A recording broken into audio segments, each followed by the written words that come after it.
কেমন? আমি তো দেখি বড় বোকা, বড় আহাম্মক তো আপনি। কারণ কেমন?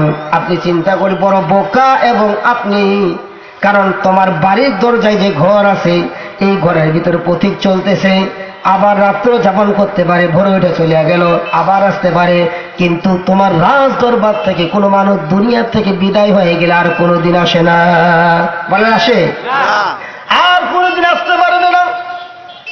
ইব্রাহিম বিন আদহাম রাহমাতুল্লাহ আলাইহি চিন্তা করলেন আমার বাদশাহী হবে কি?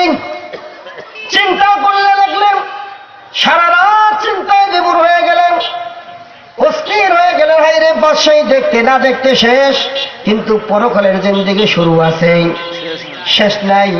কারণ পরকালের জিন্দেগি শুরু আছে, শেষ নাই। জান্নাতের শুরু হবে আর শেষ হবে না। বলেন সুবহানাল্লাহ।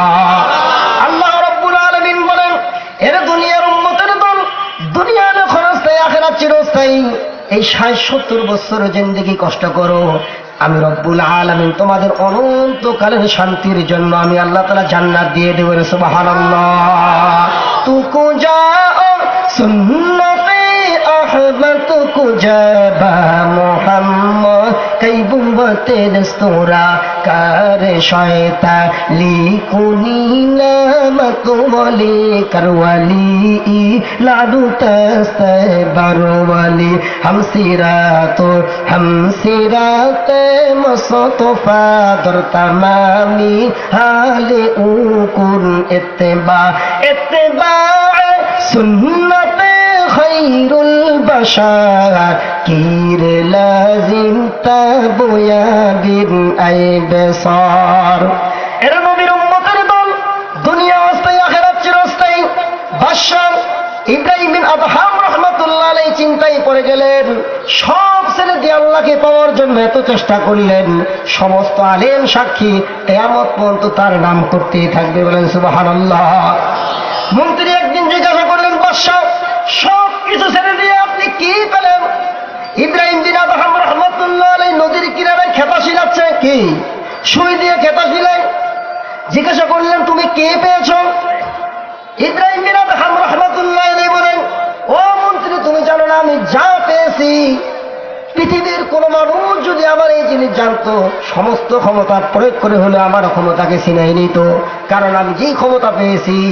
বলে, কি ক্ষমতা পেয়েছো একটু বলো। বলে, দেখাতে চাও? না, অবশ্যই। তুমি যদি দেখতে চাও আমি দেখাবো।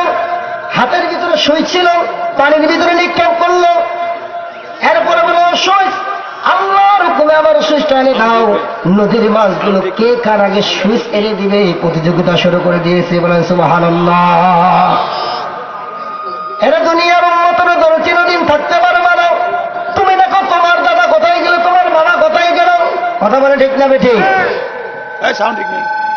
তোমার বাবা কোথায় গেল, চিরদিন দুনিয়া থাকতে পারবে না। পরকালের চিন্তা, ঈমান আনার পরে নেক আমল করবে। কার কথা? ঈমান আনার পরে নেক আমল করবে।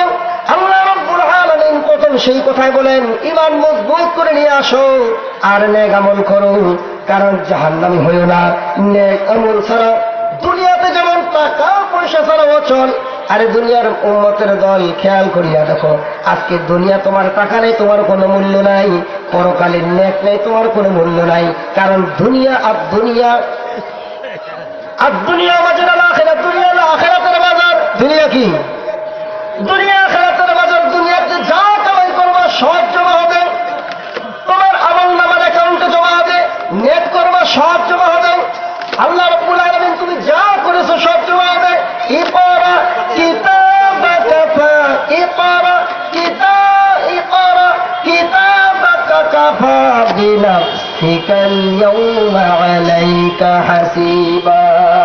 আল্লাহ রাব্বুল আলামিন বললেন, তুমি যা নেক আমল করেছো, যেই কয়েকটা নামাজ পড়েছো, পূর্ণাঙ্গ পড়েছো না, শুধু শুক্রবার পড়েছো, কয়েকটা পড়েছো, সব কিছু আমি আল্লাহ তাআলা লিপিবদ্ধ করেছি। যা নেক আমল করেছো সব করেছি, এবং গুনাহ করেছো ফামান ইয়ামাল মিসকালা যাররাতিন খায়রান ইয়ারা ওয়া মান ইয়ামাল মিসকালা যাররাতিন শাররান ইয়ারা। জাল্লা পরিমাণ যদি গুনাহ করে থাকো সেটাও আমি আল্লাহ তাআলা তুলে দিয়েছি। নেক আমল যদি সব জাল্লা পরিমাণ করেছো, সব নেক আমলগুলো তুলে দিয়েছি। লা ইউগাদিরু صغيرة ولا كبيرة إلا